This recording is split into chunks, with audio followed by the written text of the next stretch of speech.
আমি জনামতে পঞ্চায়ত নিৰ্বাচন বিজেপি কংগ্ৰেছে একাৰণে একেলগতে নুখেলে যে পঞ্চায়ত নিৰ্বাচনত যদি ৰাইজৰ দলৰ স্থিতি ভাল হয় তেতিয়াহ'লে ৰাইজৰ দলক বেছি আসন এৰি দিব লাগিব আগন্তুক বিধানসভা নিৰ্বাচন। কংগ্ৰেছে এমপি ইলেকশ্যনত অখিল গগৈৰ পৰা ৰাইজৰ দলৰ পৰা সহায় লৈছে, জাতীয় পৰিষদৰ পৰা সহায় লৈছে, তাৰ পাছৰে আকৌ উপ নিৰ্বাচনটোত তেওঁলোকে লাট মাৰি দিছে। আমাক অখিল গগৈৰ স্থিতিটো খুব স্থিৰ। অখিল গগৈ বিজেপিক হৰুৱাব খোজে আৰু সেইকাৰণে এমপি ইলেকশ্যনত আমাক চিট নিদিয়াৰ পাছতো আমি কংগ্ৰেছ দলক জিকালো, গৌৰৱ গগৈক জিকালো। গতিকে অস্থিৰতা গৌৰৱ গগৈ নে অস্থিৰতা অখিল গগৈ? গৌৰৱ গগৈ কোৱাৰ দৰে অখিল গগৈ অস্থিৰ নহয়, বৰং কংগ্ৰেছ দল অস্থিৰ, গৌৰৱ গগৈ অস্থিৰ, ভূপেন বৰা অস্থিৰ। যদি এইটোৱে যুক্তি হয় তাৰমানে বিজেপি কংগ্ৰেছ দলৰ শত্ৰু নহয়।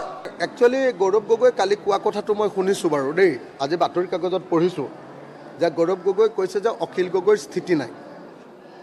অখিল গগৈৰ স্থিতিটো খুব স্থিৰ। অখিল গগৈ বিজেপিক হৰুৱাব খোজে আৰু সেইকাৰণে এমপি ইলেকশ্যনত আমাক চিট নিদিয়াৰ পাছতো আমি কংগ্ৰেছ দলক জিকালো, গৌৰৱ গগৈক জিকালো। গৌৰৱ গগৈক জিকোৱাৰ পাছত আমাৰ ফলাফলটো কি পালোঁ? আমি ফলাফলটো পালোঁ যে 5খন বিধানসভাৰ উপ নিৰ্বাচনত গৌৰৱ গগৈয়ে ৰাইজৰ দল আৰু অসম জাতীয় পৰিষদ আৰু অন্যান্য বিৰোধী দলবিলাকক নিদিব লাগে বুলি তেওঁ মানে হাতে মূৰে কাঢ়িবলৈ আৰম্ভ কৰিলে।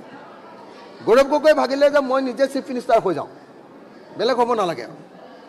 গতিকে তেওঁ বিহালীত কোনো পধ্যে কাকো চিট এৰিব নোখোজিলে। এতিয়া আপোনালোকে কওক যে অখিল গগৈয়ে গৌৰৱ গগৈক জিকাবৰ কাৰণেও লাগি দিছে আৰু অখিল গগৈয়ে তাৰপিছত পঞ্চায়ত ইলেকশ্যনতো একেলগতে কংগ্ৰেছৰ লগত ইলেকশ্যন খেলিবৰ কাৰণে সন্মতি প্ৰকাশ কৰি একেলগে বুজাবুজি কৰিবৰ কাৰণে আলোচনা কৰিছে। কংগ্ৰেছে এমপি ইলেকশ্যনত অখিল গগৈৰ পৰা ৰাইজৰ দলৰ পৰা সহায় লৈছে, জাতীয় পৰিষদৰ পৰা সহায় লৈছে, তাৰ পাছৰে আকৌ উপ নিৰ্বাচনটোত তেওঁলোকে লাট মাৰি দিছে। আমাক আকৌ পঞ্চায়ত নিৰ্বাচনতো তেওঁলোকে লাট মাৰি দিছে। গতিকে অস্থিৰতা গৌৰৱ গগৈ নে অস্থিৰতা অখিল গগৈ? ৰাজনৈতিকভাৱে আমি অস্থিৰ কোনো পধ্যে হোৱা নাই, কিন্তু কংগ্ৰেছৰ যিটো অস্থিৰতা সেই অস্থিৰতাক সমালোচনা কৰাৰ কাৰণে গৌৰৱ গগৈয়ে আমাক অস্থিৰ বুলি ক'ব খুজিছে। আমি গৌৰৱ গগৈ আৰু কংগ্ৰেছৰ অস্থিৰতাক সমালোচনা কৰিছোঁ যে তোমালোকক যদি আমি এমপি ইলেকশ্যনত সহায় কৰিব পাৰোঁ তেতিয়াহ'লে তোমালোকে কিয় আপোনাৰ উপ নিৰ্বাচনত একেলগে ইলেকশ্যনটো কিয় নেখেলা? নাম্বাৰ 1। আকৌ উপ নিৰ্বাচনটো তোমালোকে একেলগতে নেখেলা, আকৌ এইবাৰ পঞ্চায়ত নিৰ্বাচনতো একেলগতে নেখেলা। কেলৈ নেখেলা এইটোকে কথা কোৱাচোন, বেলেগ কথা ক'ব নালাগে। আমিতো পঞ্চায়ত ইলেকশ্যনত একেলগে খেলিম বুলি কৈছোঁ, তোমালোকে কিয় নেখেলা? যুক্তিটো দিয়া না ভাই, যুক্তিটো দিয়া। আমি জনামতে পঞ্চায়ত নিৰ্বাচন বিজেপি কংগ্ৰেছে এইকাৰণে একেলগতে নুখেলে যে পঞ্চায়ত নিৰ্বাচনত যদি ৰাইজৰ দলৰ স্থিতি ভাল হয় তেতিয়াহ'লে ৰাইজৰ দলক বেছি আসন এৰি দিব লাগিব আগন্তুক বিধানসভা নিৰ্বাচনত। যদি এইটোৱে যুক্তি হয় তাৰমানে বিজেপি কংগ্ৰেছ দলৰ শত্ৰু নহয়। কংগ্ৰেছ দলৰ শত্ৰু হ'ল ৰাইজৰ দল, কংগ্ৰেছ দলৰ শত্ৰু হ'ল অসম জাতীয় পৰিষদ, কংগ্ৰেছ দলৰ শত্ৰু হ'ল বামপন্থী দলবিলাক, যিবিলাকে তেওঁলোকৰ লগত একেলগে খেলিব খোজে, তেওঁলোকক বেছি আসন এৰি দিব লাগে বুলি তেওঁলোকে আগৰ পৰা আমাক চিপৰাং মাৰে। গতিকে তেওঁলোকৰ আদৰ্শগতভাৱে বিজেপিক বিৰোধিতা নকৰে।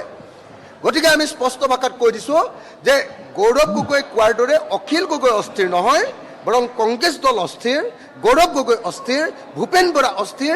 তেওঁলোকে আমাক এমপি ইলেকশ্যনত আমাৰ সহায় লাগে, কিন্তু তেওঁলোকে উপ নিৰ্বাচনত আমাক সহায় দিব নোখোজে। আকৌ উপ নিৰ্বাচনত তেওঁলোকে আমাৰ পৰা আঁতৰি যায়।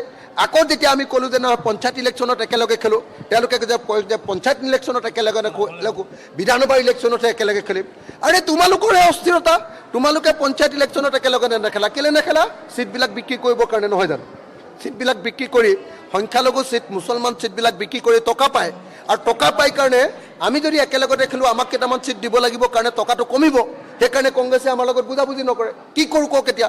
আমি অস্থিৰ নে গৌৰৱ গগৈ অস্থিৰ? আমি অস্থিৰ নে কংগ্ৰেছ অস্থিৰ? আমি অস্থিৰ নে ভূপেন বৰা অস্থিৰ? আপোনালোকে নিজে লক্ষ্য কৰক।